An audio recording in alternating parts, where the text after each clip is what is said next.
Returning to the Rebel transmission is JJ Dawson, who's a corporate cog trying to write his way out of the matrix. Subscribe to his wonderful Substack, jjdawson.substack.com, and follow him on Twitter at RealJJDawson. I'll throw those links into the chat.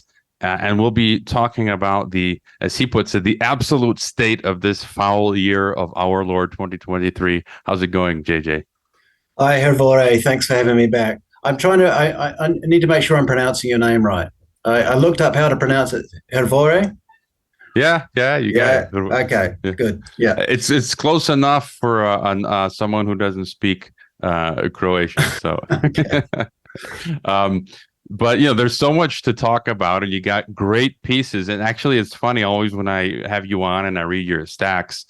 A lot of the times what you're writing is exactly what's been on my mind. I'm in this case, I'm specifically referring to your rabbit hole entry, but let's get to that maybe in a little bit. But sure. Your latest piece is on WEF's I can't even pronounce the German word. Theresienstadt. Yeah, so I don't know if you want to start with that, or just what's sort of on your mind. Well, it's interesting you picked up on that piece. I mean, it goes to the general theme I've been hammering away at lately, which coalesces around the idea that that no one's coming to save us, that the agenda is set, that victories we win in the field are fantastic and worth celebrating, but I think there's a tendency on our side to be a little bit complacent, and I think it's just from everything that I'm able to observe, and from my reading of history, I don't see things getting better in the short term. And a lot of people will say that's black-pilled and it's defeatist. I disagree. I think it's simply seeing the situation for what it is. And, because, in the context of truth seeking in general, it's only when we confront the truth and accept reality for what it is that we are then able to formulate a plan for how to deal with it, how to survive, how to strengthen ourselves against the coming storm, and potentially to win in the long term. So my piece on the World Economic Forum's Theresienstadt moment was drawing on my interest in history, particularly that of the Second World War, in which I found an interesting parallel between the dying days of the Nazi regime and the manoeuvring of the global elite that we see at the moment, particularly specifically in the sudden reticence we're seeing around ESG, environment, social, and governance, which is the corporate social credit score that BlackRock and Vanguard and the rest of the asset managers use to determine whether or not companies get institutional investment, and basically functions as a woke control matrix to facilitate the Great Reset. They've backed off it suddenly, and as I said before, that's cause for celebration. I think a lot of us have been making a lot of noise about it. I've been hammering away at it on my Substack for a good year now. And I think people have woken up. A lot of people have woken up to the ESG scam that's going on, because a lot of us, because it's basically rolled out through our pension funds. So our money is being used, our retirement money is being used to invest in this woke agenda, the green agenda, and I think when you start messing with people's money, it engages them. So you see Larry Fink now backing off ESG. He says he's not going to use the term anymore. You see Vanguard earlier this year pulled out of the net zero, the asset managers net zero initiative. It was like an 80 trillion, many trillions of dollars in that initiative. And most recently, BlackRock has they've been investing less in ESG proposals year on year now for 3 years, and it's just hit a new low. So they do seem to be backing off this, but I don't see this as a sign that the agenda has in any way changed, and I can tell you how that relates to to what the Nazis did in 1944, if you like. But it Yeah, I was was an just interesting gonna. parallel. Yeah, Yeah. I was going to ask you that because you write in the piece, you say that could it be that ESG, or you say could it be that the underwriters, the Great Reset, like the SS leadership in 1944, have no more time for these half measures and propagandistic subterfuges? Could it be that, as with the approach of the Russians in the East, they've seen the writing on the wall and are anxious now to finish the job while they still have the means to do so, and by whatever means necessary? And so I'm like you, I kind of these little pullbacks, I just take them as a moment for us to regroup and prepare for the next, you know, wave onslaught coming at us. And there's no shame in saying, black pilled. I'm just being unabashedly Morris. I had on Legal Man, who's fantastic this week. He stars in the Jones Plantation film. He says he's a cyanide pilled. So I'm also pretty cyanide pilled, and I actually recorded a speech that will go out over this weekend at the Chisinau Forum conference in Moldova, where I kind of get across that view that I think it's like really bet down the hatch as we're going into this. And so I guess if you want to hold on to the rest of that thought, we're going to jump real quick to our headlines. We continue our conversation with JJ Dawson. Subscribe to his awesome Substack, jjdawson.substack.com, and on Twitter, X, at real JJ Dawson. So, JJ, what you were saying, what do you think? For now, it's as you mentioned, Larry Fink, he's pulled back a bit on the ESG stuff. So, what do you think comes next now? Well, let's use the Theresienstadt example that I wrote about. So 1944, the Holocaust was in full swing. The big killing center at Auschwitz-Birkenau was running at full steam night and day. They were deporting the Hungarian Jews in there, and it was really reaching its zenith. What was going on in Theresienstadt which is a small town in what do they call it now? Czechia. It used to be Czechoslovakia, or as it was at the time, the Nazi protectorate of Bohemia and Moravia. Theresienstadt had been set up as a kind of a model camp. It was a ghetto where they sent sort of prominent German Jews, and it was used for propagandistic purposes. It was billed as a spa town where elderly German Jews could go to retire. They sent prominent people there. They would send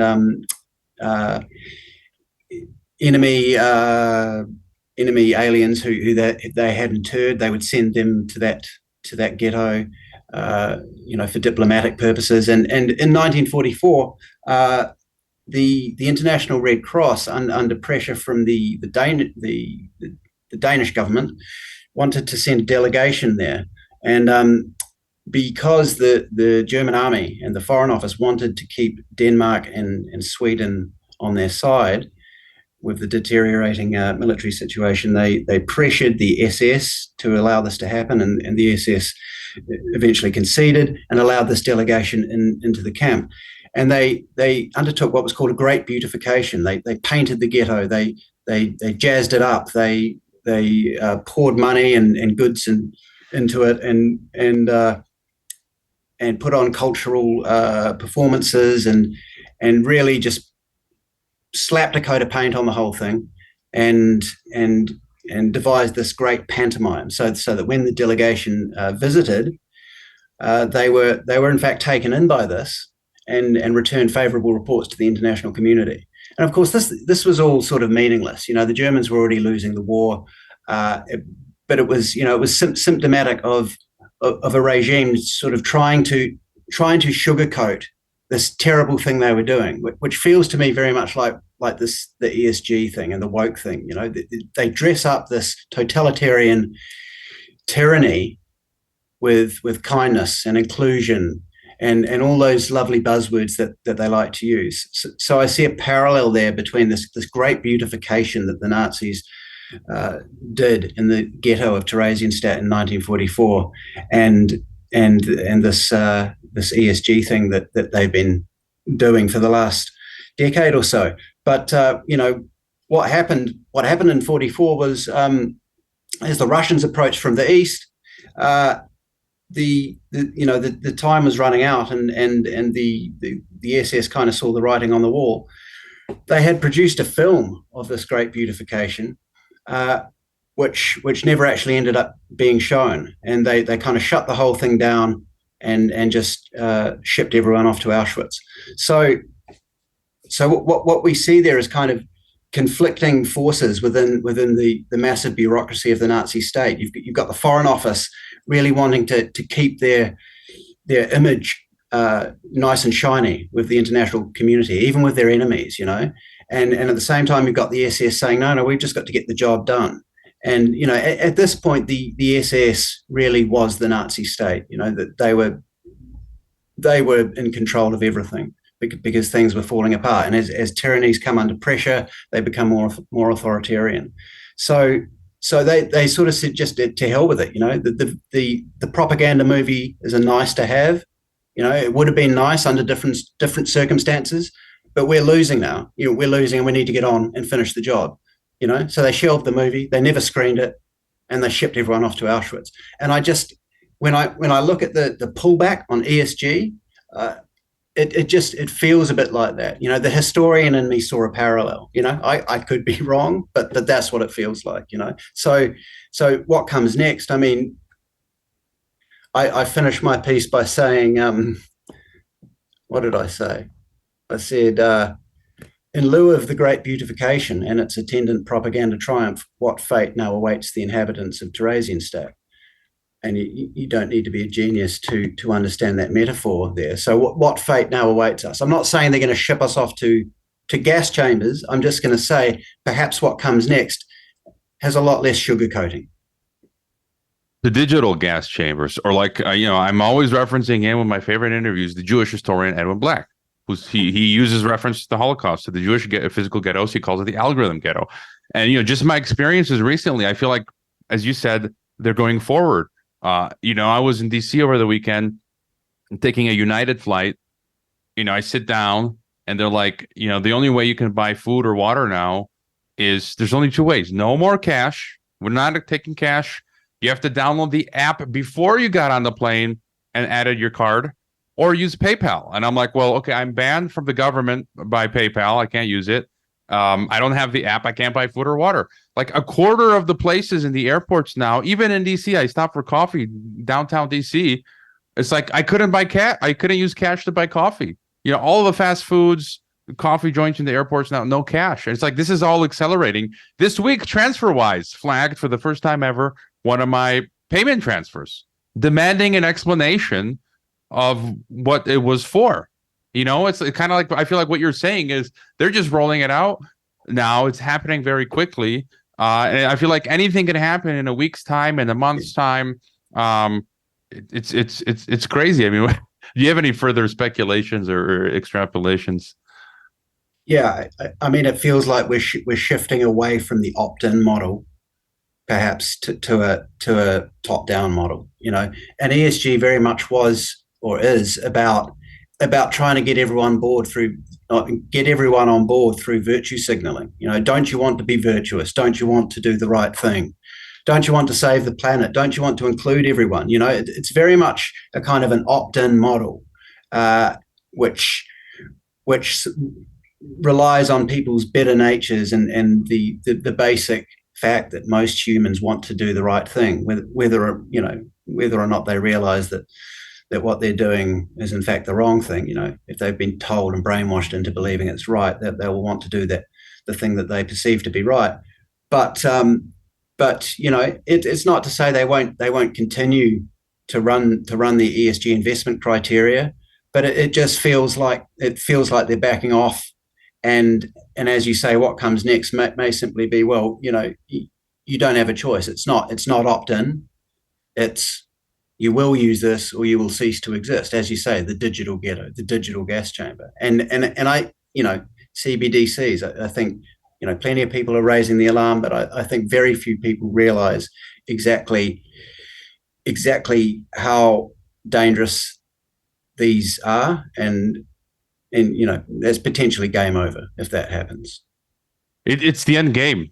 It's the end game. And the craziest thing is, it's like we're one step away from it. And then people that I talk to, like family, neighbors, friends, they're also nonchalant about it. Yeah, It's like I feel like they are, maybe some of the people who got on those trains to Auschwitz or something, like believing that they were going to get, showers and foods. And I feel like there's a lot of the people around us are like this, or they yeah. think it's never going to touch them. The government's never going to, decline any of their transfers or anything like that. Um, it's insane. What do you think about we're seeing now? I saw in Israel now hospitals and Canada hospitals now, different schools around the place are bringing back obligatory mask mandates. I read somewhere PCR. I think it's even PCR tests now to I don't know, get into some hospitals somewhere. Do you think they're going to try, lockdown 2.0 and the pushback? You think it'll be greater, or people Yeah. like lemmings will just fall in line again? Oh man, it's such a tough one. And a colleague of mine said to me the other day, "There's no way Australians will take that again." And I said, "You want to bet?" I honestly, I think people will go along. I think they will. The pushback will be greater. You know, uh, what one of the things our side has going for it is that once somebody joins, once somebody wakes up, they don't go back to sleep. So our numbers are constantly increasing. Theirs are constantly decreasing, but the ratio is still tipped against us, I think. So I think they will try it again. The signs are all there. I'm not sure it'll work though. My gut feeling is it just, even the people who buy the whole COVID thing, I think even they are sort of like blasé about it now. Most of them, like, people have started wearing masks here again, but only a very small handful, and so the fear is working to a very limited extent. My personal feeling is, and I'm kind of with Tucker on this. I think they'll have to resort to war. And that's why I say what now awaits the inhabitants of Theresienstadt. I think it's. I'm not sure COVID will work. They're going to try it, but my sights are kind of set on. I'm looking to the east. I'm looking to Ukraine, and that that's a real worry. Yeah, I had that thought. I agree with you. I also mentioned in my speech that I'll be go out on Saturday at the Chisinau Forum. Again, my view is biblical, coming from a Christian worldview, Yep. prophecy, and all that. And even though I make the point that we see all governments are collaborating on the globalist project, there's no question about that. But I made one of my points was, John on Patmos said that there was some great war, towards the end of history, and he counted 200 million men. This red dragon from the east kind of sounds like China. And it's going to take me like a day, hours to find this again. Years ago, I found this official U.S. government military report, which they assessed what a conventional war with China would look like.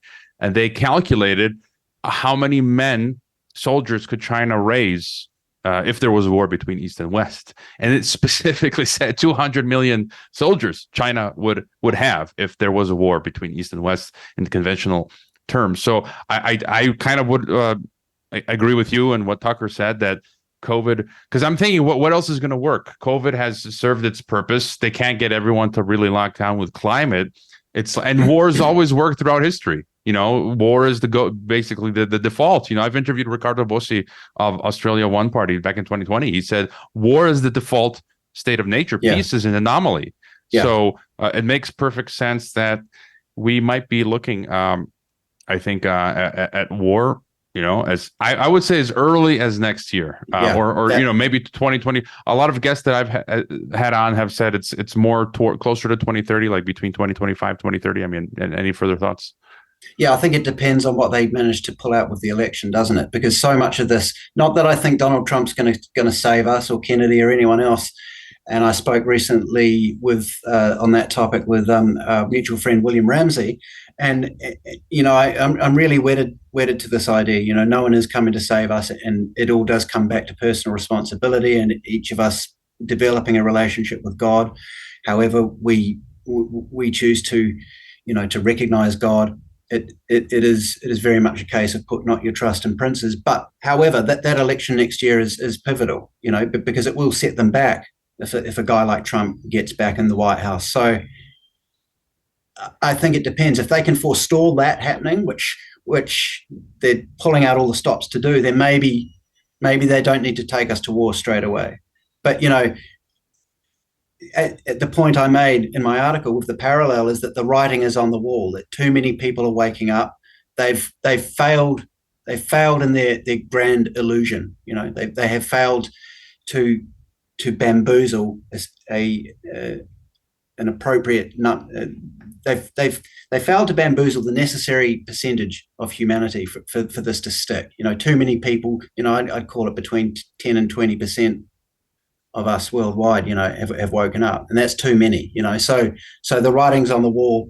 It's gonna reach a point of inflection where they got to pull out all the stops and take us to war, as Gerald Celente of the of Trends Journal is always saying. When all else fails, they take you to war. So I almost feel like it's inevitable, and I hate to say that because it's terrifying. But I think how soon that happens depends on whether or not they can keep Trump out of the White House, and they may be able to do that without all-out war.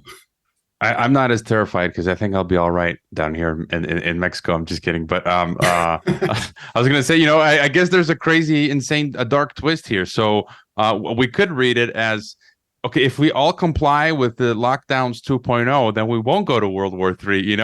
I'm just kidding. I wouldn't.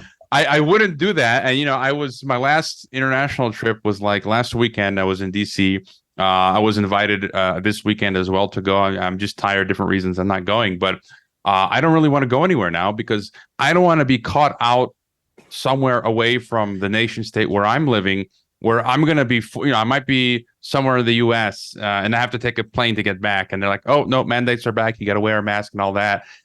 And I'm like, there's absolutely no way I'm going to wear a mask. If the church I attend, if they say, that I've been to for many years, if they say you got to wear a mask, I'm leaving by. Yep. I'm not going to a supermarket. I'm not wearing a mask. Yep. My wife was pregnant last time at the hospital. They're like, no, both of you got to do a PCR test to give birth in the hospital. You know what? Screw you. We're having home birth. Yep. We just, right next door in the room. My wife gave birth in our home. The best birth ever. So it's just like, we canceled. We were invited to weddings that said you got to do PCR tests. Have a nice wedding. I'm not going to your wedding. So I think that's the attitude that we all have to have. And if enough people have this attitude, so the people that are complying begin to feel like tyrants. Stupid. Yeah. Yes. Stupid to feel like tyrants. And so like bad people. Yeah. Yeah. Real quick. Go ahead. We are. Yeah. It's those of us, those of us who know what's going on, it does feel like we've all now reached the point of complete non-compliance. And I've heard a lot of people say that. It's just like, hell no, I'm not doing it again. I won't put on the mask. You can drag me off to jail. Yeah, that's it. Real quick, JJ, we're going to go to our break again. The Substack, jjdawson.substack.com, on X as real JJ Dawson. Phone lines are open. We'll be right back. The conversation continues. It's ridiculous what we've allowed this group of politicians to lead us. What the hell's going on in our country? This is today's News Talk, TNT Radio. It's our final segment with JJ Dawson over at jjdawson.substack.com, Twitter X at RealJJDawson. And I also wanted to touch on this, your rabbit hole article. The full title is, I don't want to lose my quotes, Going Down the Rabbit Hole. Yep. And I'm just going to read some quotes. It says, the search for truth that unites us of the counter-hegemonic resistance is a paradoxical pursuit, for it would appear the more we discover about the world, the less we actually know. The search for truth is a rabbit hole by its very nature. It always has been. And until such a day arrives as we are indeed judged by an omnipotent God, it always will be. Until such a day, we must be content in the imperfection of our earthly knowledge, comfortable in our state of confusion, and courageous in the face of the unknown and unthinkable. You also say knowledge is to be found on the rabbit hole, a place where nothing is clear, where one road can often become three, where you encounter dead ends, impassable obstacles, and dangerous elements, or indeed, like Alice, creatures and circumstances so fantastical that they defy belief, a place where one can be misled and end up back where one started, none the wiser. And I've been having this feeling, after for I guess 20 plus years now, reading this stuff for 10 plus years, doing podcasting and now radio. And I feel like I've reached the point where sometimes the more I read now, I feel like the less I know. Yeah. Like I can't confirm a lot of these different things anymore. People send me all these different subjects, directed energy. And I'm like, okay, well, I'd literally have to spend like weeks full time reading patents and white papers. And I don't have that time. And even then it's like, it's really difficult to know anything. What's your take on the rabbit hole? Well, I mean, you just summarized probably my favorite passage from that article. It really does sum up what I was trying to say, and what you just said yourself. My understanding of God and my journey back towards God after sort of a 25-year hiatus really has largely sort of coalesced around this idea, and what we are faced with today is an establishment which presents itself as scientific and all-knowing and attempts to present knowledge to us, received top-down wisdom as a black and white thing. And as you said, the more I read, the more I listen to conversations, the more I discover about the world, the less clear it all is. And I think, that can be a very daunting thing to confront. It can make you feel lost. It can make you feel stupid. It can make you feel like, what's the point in all this? And I think, the tendency when confronted with such a difficult problem is to try and default to an easy answer, but that's what the system relies on. That's what the whole thing hinges on is people's desire for easy answers, And so once I completely lost faith in the system, it had been happening slowly for years. But when 2020 rolled around and I just said, right, that's it. It's all BS. That's when the journey back towards God started, because what I understood there was that no earthly being can give you that simple answer. It's all obfuscation and gray areas and half truths and rabbit holes. It's a journey. It's full of twists and turns and dead ends, and you end up back where you started, and you encounter things that are often too just fantastical to believe. But I think that's just the nature of existence, and that's simply why we have to have some level of faith. And I'm not here to evangelize. My relationship with God is a developing, ongoing thing. But I think that's not important. Denominationally speaking, it's simply accepting on a personal, individual level that there's no human who can tell you how to live your life and tell you an absolute truth.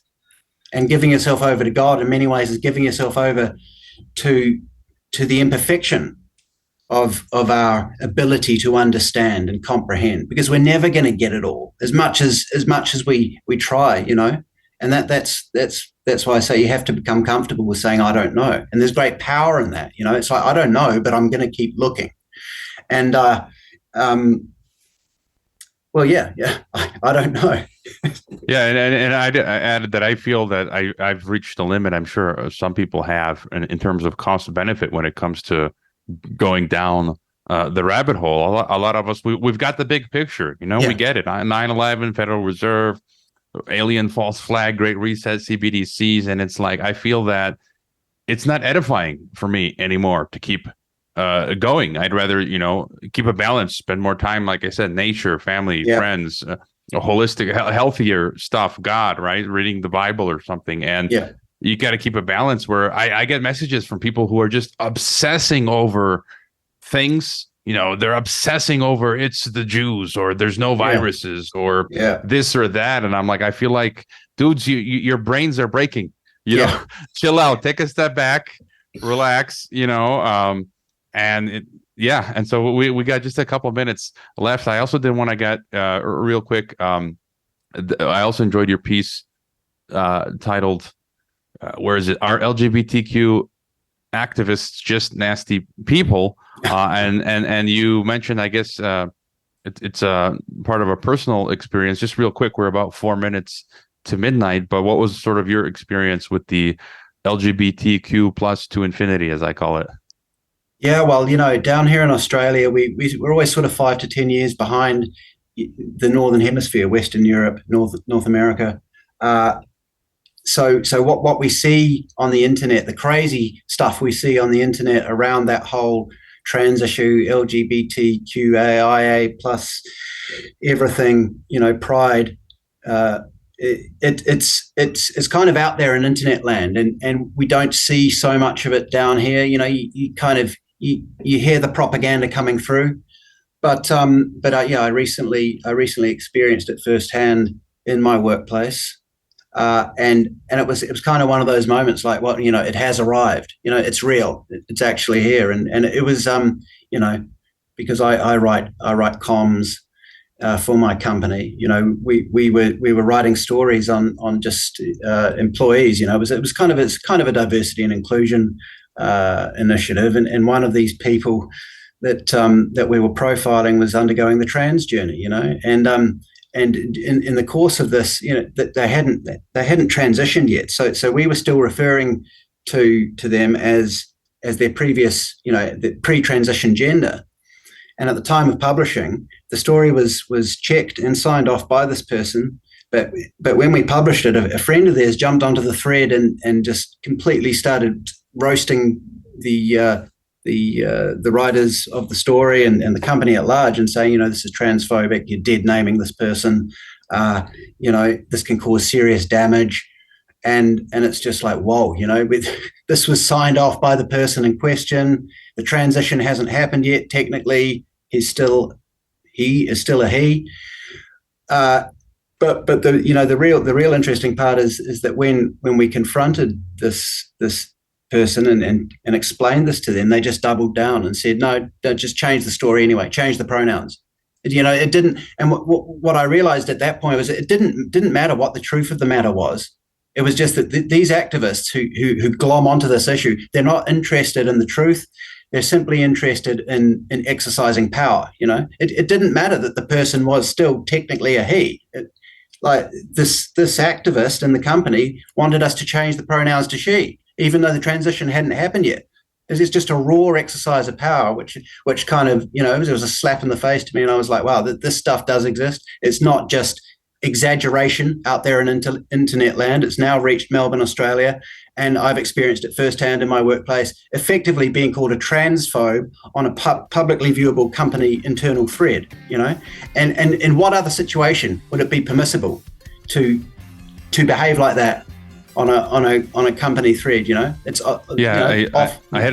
I had a friend of mine. He related in my former workplace where he still works. It's we never saw this before. He's got trans kids now, high school kids. They're forcing teachers to take like toxic masculinity classes. Like it's, again, like you said, it's manifesting. It's real. All right, great chat. 30 seconds left. Again, where are the best places we can go to follow, support your work, and all that? Yeah, thanks, Hrvoje. It's jjdawson.substack.com.